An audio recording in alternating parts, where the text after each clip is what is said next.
It's time for the Northwoods Cooking Show.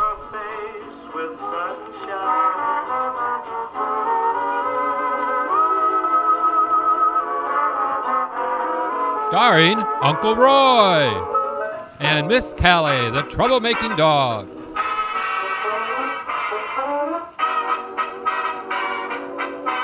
Well, thank you and welcome back. Now we're going to be taking and making navy bean and ham soup. And this is going to be really simple to make, but it's a little time consuming. The way I'm going to be doing this first is we're going to be making a stock first. So here's the butt end of the celery. Throw it in. And then we're going to throw in the center part, the hearts, because we don't need these for the soup. And then I'm just going to trim up my celery, and where the ends are of the stalk is where we cut off. And we just take all of these together, line them up,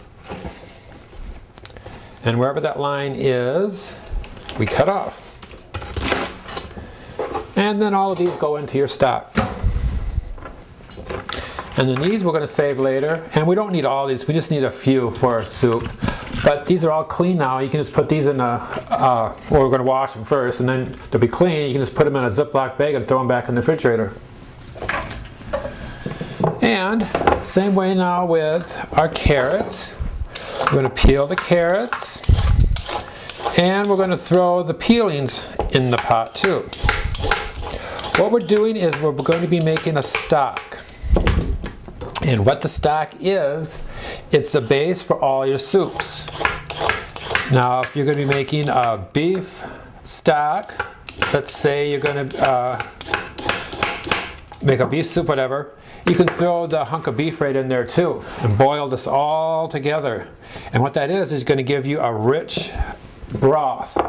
And the broth is what you use to make the soup with. So the more things you put in there, the better it's going to be. Now, when you're putting in your vegetables for your stock, you only want to stay with your root vegetables, your celery, carrots, potato peels, that works good, onion peels, that works good. You don't want to throw in like scraps of green peppers or scraps of turnips. That's going to make things bitter. You don't want to throw in the tomatoes, that's going to change the color. So basically it's going to be just carrots and celery, onion, and potato scraps.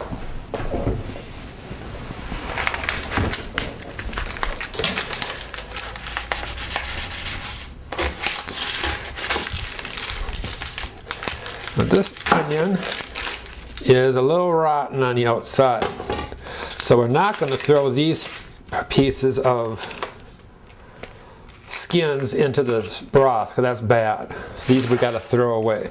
But if you had onion skins that were good, you can just throw those right into the pot too.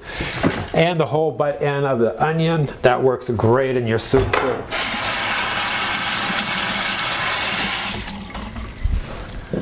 Then we just take and fill this with water, and we'll put this on the stove and let it come to a boil.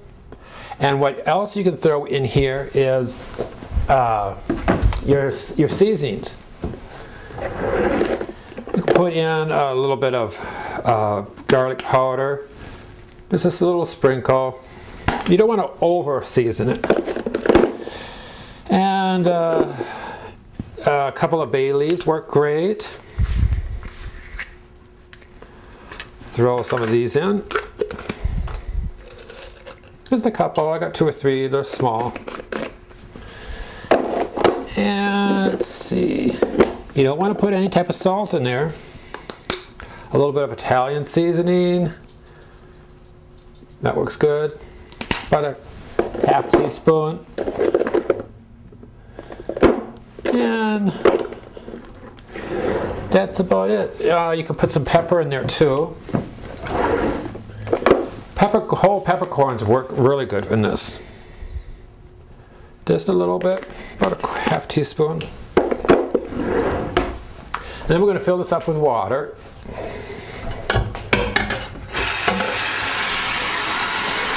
And then we'll put this on the stove and let it come to a boil. When it comes to a boil, then you put it down to a simmer. You can keep it covered because you don't want to lose any of that broth. And then, well, you can let it, the best thing to do is to let it sit overnight. Like say if you put this in a crock pot, that would be perfect. Then the next day you strain it off and save the juice. But for now, we're just going to bring this onto the stove. We'll bring this to a boil.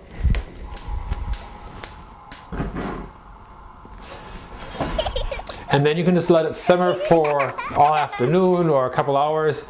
The longer you let it simmer, the better it's going to be. The more flavor is going to come out of all those peelings and all those scraps. And that gives you your rich broth. Then we'll take and put that through the colander to strain it. Save the juice. Put the juice back in the pot. And then we'll add all the other ingredients to our soup. And we're ready to go from there. Is when they're dry, you swirl around like this and you look for any rocks. You'd be surprised. You're going to find rocks in dry bags of dry beans. And you don't want to bite into that on your tooth. And you might find some other strange beans in there too, because that usually happens too at the manufacturers. So you can pick those out when they're dry. You can take and go look for the rocks. When that's all done, it only takes a couple minutes. Then you take and rinse them under water. Put some water in the bowl and mix it up. What's that, Callie? She must see an animal outside, a squirrel or something. I don't see a car. So then take and cover them with water and then just switch them around like this. Callie! Nobody out there. Lay down. Oh, there's a ducky.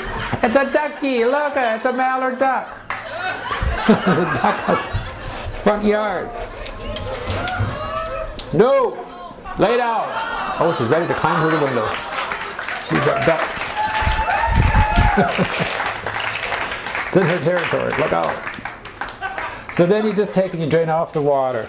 What you're doing is you're cleaning these beans. And you do that like about 3 times to get the water. But you'd be surprised too how dirty the beans are. And when you look at this water, you'll see how gray and dirty it is. So you swish around to clean these beans out. Pull out those rocks first. When it's dry, it's easier. And then just do this a couple of times. Rinse them off, swish them around, and you get all that dirt off. Then you can put those in your pot.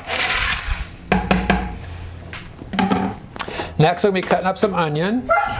Callie, lay down now. Quit crying. Oh, she's just going nuts. That's a ducky. That's a nice birdie. That's a nice birdie. It's not a mean raven. Something's in her yard. She's got to go get it. Yeah, it's Mr. and Mrs. Duck, mallard and a female walking down the street. I'm going to let Callie out and chase him and scare him. No, you lay down.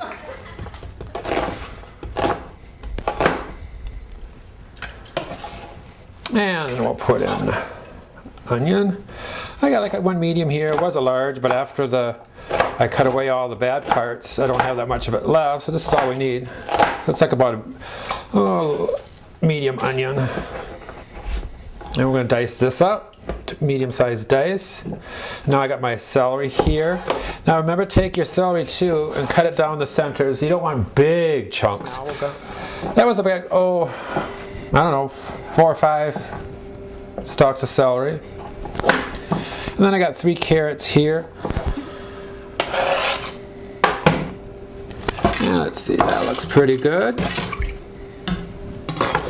And we're going to let this come to a boil.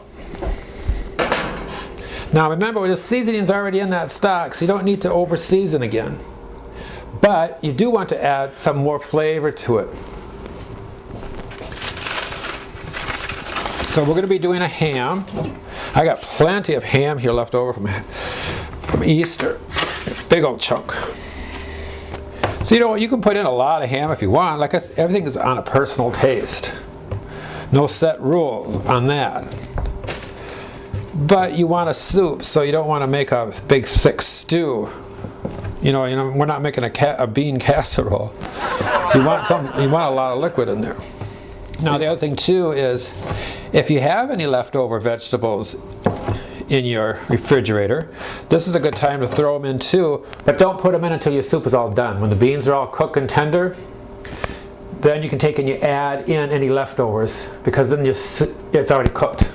So now you got your stock pot, your water going away. That's starting to boil. Then you put in your raw vegetables. And what you want to do is wait till the soup is done and then throw in any leftovers that you have from your fridge for vegetables, whatever you're making, whatever type of soup you're making. Because those are already cooked. You don't need to cook them anymore. So this, with the ham, this is already cooked too. It's already done. But I want to enhance the flavor of that stock pot, because I didn't have like a big old ham bone or the hocks in the pot boiling away with the other vegetable peelings. So this broth that I have right now, this stock, is a little on the weaker side. It's not as strong as I'd like it. So I'm just going to put this meat in now, just so that the flavor of the soup will be more enhanced by the ham. If you let it cook too long though, your meat's going to dissipate. It's going to start dissolving and disintegrate. So you got to be careful on how you put this in. It's always best to put it in at the end. But I'm just doing it now because I want more flavor into that soup. Hi, and welcome back to the show. This is the part where we answer questions from you, the viewers. So if you have any questions for Callie or I on either baking or cooking or gardening, we'll try to get back and answer your questions as soon as we possibly can. Callie, let's see who wrote us this week.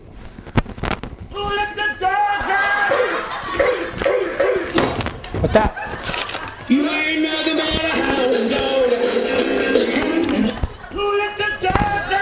Oh. Here she comes. Oh yeah, because you got a treat. Ooh, get over here, over here. What that? That's a little close. That's a little close there. You guys are pretty. Oh, get down on the floor. Oh no. Okay, that was a pretty. There you go. Oh yeah, nice girl. For one of her fresh peanut butter treats. Yeah. Let's see who wrote us this week, Callie. Oh, she's attacking me. She wanted that treat. Dear Uncle Roy, Miss Callie, I got irises growing in the backyard, and they were really thick this year when they were coming up. However, I'm not getting any blooms. What should I do? Should I put more neutralize or nitrogen in there or not? Thank you, from Daryl of St. Louis Park. No, of St. Paul, Minnesota. Well, Daryl, there are many ways of fixing that problem up. First of all, you might have to thin them out. When your irises multiply very quickly from year to year, and the tubers, the rhizomes, the roots, get overcrowded, and when they get overcrowded, you will lose a lot of your flowering capability. So you want to divide those up. The other thing is you want to make sure that they're in plenty of sunlight. Now, irises love full sun, and what that means, at least 8 hours of sun. It doesn't mean like, let's say you have them on the side of your house and they said, oh, but the sun's shining full on them from all afternoon. Well, maybe, but how long is that period that the sun is shining fully? Is it from like, say, 12 o'clock until 2 o'clock? That's only 2 hours. So you're not having full sun, maybe for just 2 hours. You need that 8 hours at least 6 to 8 hours of sunlight. Because the sun is going to make those flowers bloom. I had some reblooming irises when I was living in Minneapolis. Oh God, those things are gorgeous. This is bright, bright, vibrant colors. Oh, like neon. They were just beautiful. But I couldn't figure out why they didn't multiply or flower that often. Well, they were on the south side of the house where you get plenty of sunshine, but in the afternoon they didn't get that much sun because the trees from the neighbors across the street blocked the sun, so they didn't get that much. So you want to have complete sunlight for full sun. That's what full sun means. Complete sunlight for at least 6 to 8 hours on those plants, and that'll help them to bloom immensely. Also, you want to use when you fertilize them, use the one that's higher in phosphate, the middle number. If the first number is high, that's nitrogen, it's going to make your plants greener, which is good for, say, a house plant that's green, or your elephant ears outside that you want green, or the grass, the lawn you want green, high in nitrogen. But when you want flowering plants, you want the middle number, phosphorus, to be a higher number. That's going to activate, that's the bloom booster that you get effect. And that's what's going to make the flowers more vibrant and bigger. So I hope those answer all your questions. And if you have any questions, feel free to write us here at the Northwoods Cooking Show at yahoo.com. Anything you can think of for baking or cooking or canning. We'll be doing canning as soon as the season hits us and we're able to go out and harvest. And what we can't harvest, we'll get at the farmer's market. And maybe we'll take the camera along too and go on a trip to the farmer's market. That'll be fun, won't it, Callie? Oh, she'll be crazy at the farmer's market, won't you? Yeah! So from Callie and myself, Uncle Roy, we want you to eat healthy, be safe, and spread the sunshine. Bye-bye.